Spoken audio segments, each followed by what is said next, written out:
ये देखो, एक 2.5 साल के बच्चे का हाथ है और एक 6 साल के बच्चे का हाथ है, और इन दोनों में फर्क आपको साफ नजर आ रहा होगा। अब मेरा आपसे एक सिंपल सा क्वेश्चन है कि इन दोनों बच्चों को सेम पेंसिल पकड़ाइए और इनसे बोलिए कि लिखो। क्या ये दोनों बच्चे सेम लिख पाएंगे? ऑब्वियसली नहीं लिख पाएंगे। लेकिन भाई रियल लाइफ में हम ऐसा ही कर रहे हैं। अपने छोटे बच्चे को कॉपी पेंसिल पकड़ा कर हम कहते हैं कि ये ए लिखो, इसको साफ लिखो, इसको सीधा लिखो, इसको लाइनों में लिखो, सुथरा लिखो। यार वो बेचारा कैसे लिखे? और जब वो आपकी उम्मीदों पर पूरा नहीं उतरता तो उल्टा आप उसी पर गुस्सा हो जाते हैं और बोलते हैं कि तुम्हारा ध्यान नहीं है, तुम पढ़ना ही नहीं चाहते।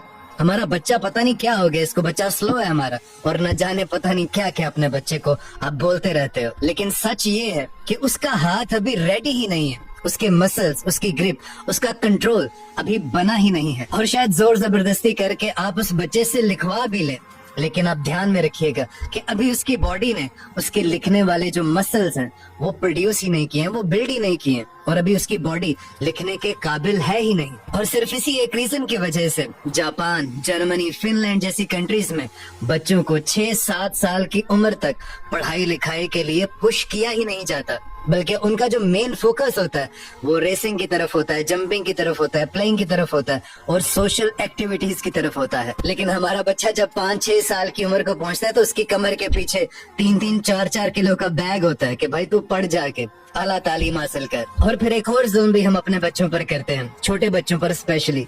जब हम उनका टिफिन तैयार करते हैं तो उनमें नगेट्स डालते हैं, चिप्स डालते हैं, चॉकलेट्स और जितना भी जंक फूड हम उन्हें दे सकते हैं उनके टिफिन में पैक करके हम उनको कहते हैं कि बेटा जब भूख लगे तो इसमें से निकाल के खा लेना। और फिर हम अपने डॉक्टर्स को कहते हैं कि बच्चा हमारा बहुत कमजोर है, बच्चा बहुत वीक लगता है हमारा। दरअसल आपका बच्चा वीक नहीं है, आप गलत टाइम पर उनसे गलत एक्टिविटी करवा रहे हो और गलत टाइम पर उनसे गलत चीजें एक्सपेक्ट कर रहे हो। इसलिए मेरी तमाम पेरेंट्स से गुजारिश है कि जब भी अपने बच्चे को स्ट्रगल करता हुआ देखो तो उसे जज मत करो, उसे कभी भी उल्टा फुल्टा कभी मत बोलो।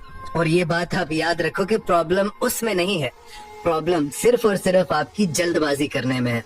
आप वक्त से पहले अपने बच्चे को बड़ा करना चाहते हैं, वक्त से पहले दूसरों से आगे निकल जाने को तरजीह देते हैं। अपने बच्चे की हिफाजत करें और उसे अच्छे से मेंटेन करें, वो आपका नाम जरूर रोशन करेगा।